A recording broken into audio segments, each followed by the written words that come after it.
So I've been making some videos recently trying to learn Polish, trying to appreciate the Polish language. It's a really beautiful language that I do appreciate. So I've been making videos about it and just enjoying learning some words and learning more about the language itself. One of my viewers recommended this one. It's called "Why is Polish So Hard?" So I thought that was a funny title for a video. I wanted to check it out. For me, being from the UK, speaking English, I've learned another language before. I learned Malaysian, which was a lot more similar to English. Polish is a bit more difficult. I don't think it's impossible. I think it's a good challenge. But I thought this would be a funny video to check out. Why is Polish so hard? Let's understand the Polish language a little bit more. Hey Slavic Vikings, and welcome to Why is Polish So Hard? So I made this same video a while back, but I thought I would make it again, just a better version of it. Can I just look at that meme there? Types of headaches: migraine, hypertension, stress. Learning Polish is the whole head. European languages, Polish. Same video a while back, but I thought I would make it again, just a better version of it. So first of all, I'm going to talk about why explaining what language is the hardest in the world is very hard. So if you just Google the answer, pretty much every website will tell you different answers, which I thought was very interesting, so I researched it a bit more, and I found out it's because the hardness of a language depends mostly on how similar it is to your native language. So for example, Mandarin is considered to be one of the hardest languages in the world, but if you're Japanese, it might be way easier for you to learn Chinese or Mandarin than it is for a German, for example. Although the reason why Mandarin is so hard is also because it has thousands of different characters that mean specific things. So if you live in the Czech Republic or in Ukraine, it is going to be way easier for you to learn Polish than it is for a Mongolian. That's true. And is it easier for Polish people then to learn or to understand like Czech and Ukrainian as well? I think someone's mentioned it. They can like recognize some of the Czech language as well. So that's interesting, I guess. Someone who speaks Swahili. Personally, I think the reason why the Polish language has the stereotype of being very hard is because it uses the same alphabet, or pretty much the same alphabet as English, but then it connects many and many consonants, which English people are very uncomfortable with.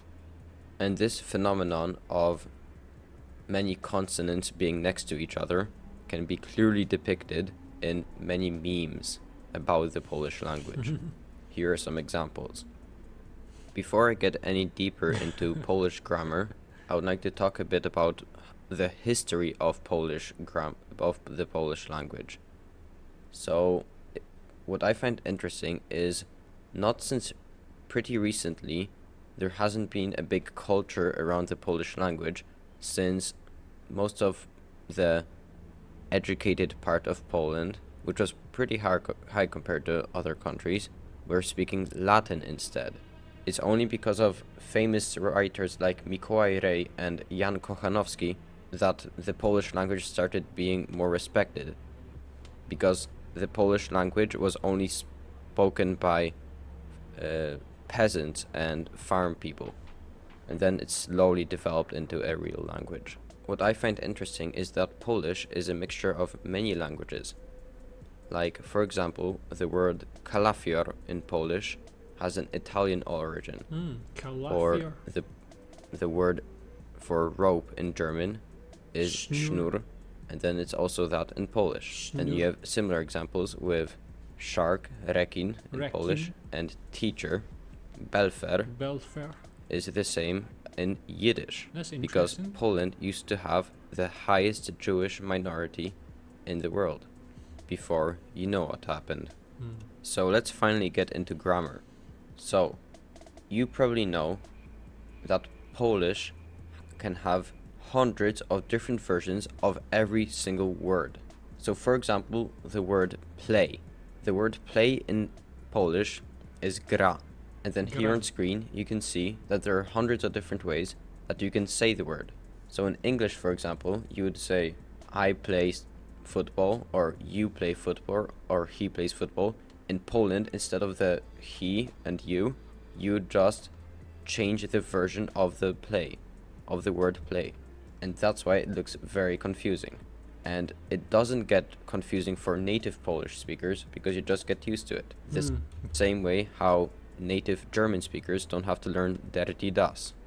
It is. Yeah, that's true. Actually, it's like, in a way, it's more about just learning the structure first, as long as it's consistent throughout all the language. Once you get that idea of the structure of these words, then you can just, I think, maybe just apply it to every word like that as well. So actually, I think it's just the fact that it's like a different structure from normal English for me that it makes it a bit more intimidating. But thinking just getting used to that difference in structure, then actually after that it shouldn't be so difficult, really. It's kind of funny to see all the different versions of one word because it looks really complicated, but it actually isn't. I would even say it makes it even simpler, since you need to use even less words in a sentence. And you don't have to remember every single version of every word, because pretty much every word has the same endings and beginnings depending on what you want to use it for. Yeah, that's what I was going to say. As long as it's consistent, as in if you say like he plays, as long as like whatever the translation for he is adding onto the word, if it's the same for every word that you use that for, then you just remember, okay, that's what you need to add onto the sort of main word, and it makes it quite easy. Actually, I kind of agree with that. Actually, so for example, if it's a woman or man or multiple people, you just use a different ending. Now time for the second funny phenomenon in Polish, and that is no and no. So in Polish, no means yes in a casual form. So for example, if your friend asked you, have you been in this shop this evening? You would answer no. This isn't really a problem in colloquial terms, because the distinction between no and no is pretty clear. This problem is especially clear in my family because we partially speak English. So the problem with this no and no is in texts, because in text you can sometimes either reply no in English or no in Polish. It isn't a very big problem, but it can get confusing at times. So now to the last grammar part of this video. Yeah, I actually I don't remember seeing that on any of the previous videos. So no means yeah. And it's funny, like in Scotland, the way we colloquially or slangly or with our accent say no is usually like naw, like N-A-W. So it's interesting, but that still means no in Scottish or in the Scottish accent, but it means yes in Polish. I never knew that. And that is going to be the Polish alphabet. There are 32 letters in a Polish alphabet, and that is because they invented some more, but they also removed some, like for example the letter V. So most letters in Polish, in the Polish alphabet, are the same as in English, or at least similar, but then they've changed some. Like for example, W makes a V sound, and then the letter W, the one you can see right here, replaces the W in English. Then there are some letters that have additions, like for example S, C, Z, A, E, and Z again, and O. So in Polish you can either add, it's either or, but it's usually a stripe. You can add a stripe on top of a letter, or a tail at the bottom of a letter to change the way you say it. So for example, if you added a line above S, it would sound like this. Sh. And with C, ch. And with Z, j. If you added a dot above the Z, it would be j. And if you added a line above the O, it would be an U. And if you added a tail under A, it would be an ong. And if you'd add a tail under E, it would be eung. So I can imagine this being very confusing to learners of Polish, especially if you come from the English alphabet with only 26 letters. can be quite overwhelming. Yeah, I don't think actually too much it makes it overwhelming, because I think any language you learn, again, I can only talk about my experience learning Malaysian, where all the letters in the alphabet, we still have only 26, but they sound differently. So the C, rather than sounding like C, is like, again, ch, sounds like that. So this is just really learning all the different sounds, but adding on like another 10, 12 or whatever it was. I think that's actually easy once you learn it. That's it, you already know. So this actually is giving me a bit more confidence to learn the language. This video, simplifying it very much. So I like that a lot But that's not it.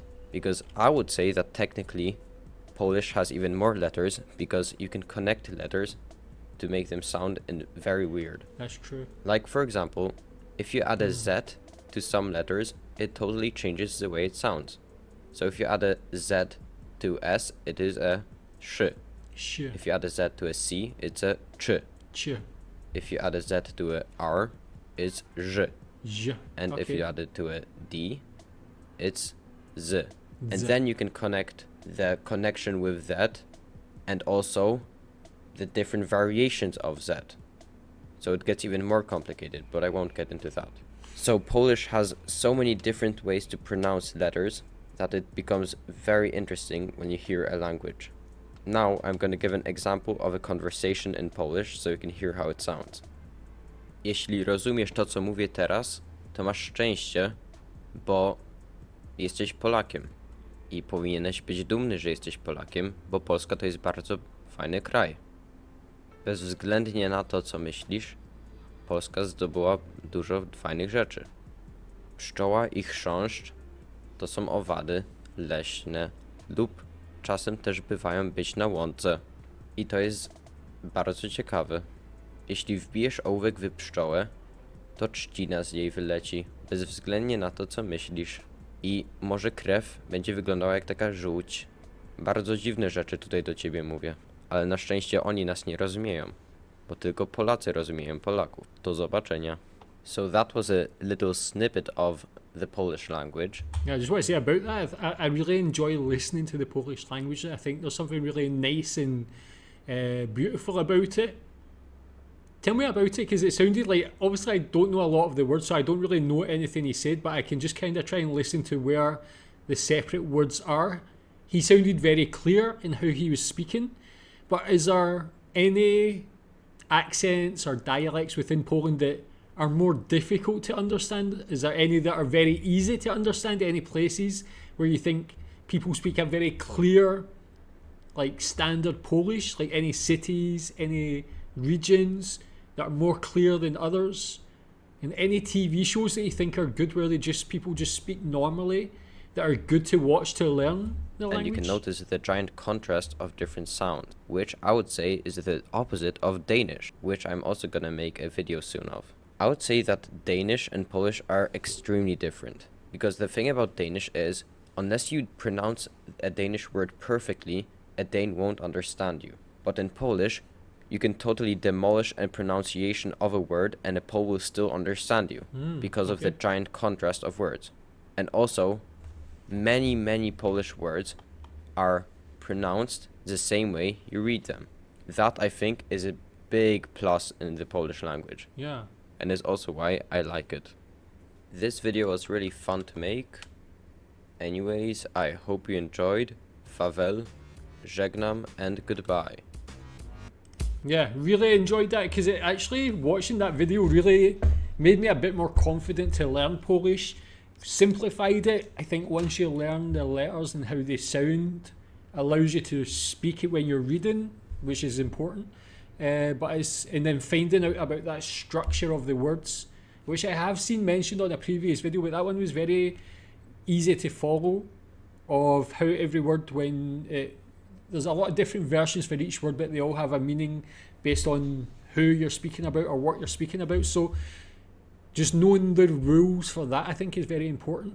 And then it's all about just learning vocabulary. I think the structure is quite similar with sentence to like English. Tell me what you think about that. Is that a good explanation? Do you think there's any other tips to learn Polish that you think would make it easier for me to understand Polish? And tell me what you think about this one. Thanks.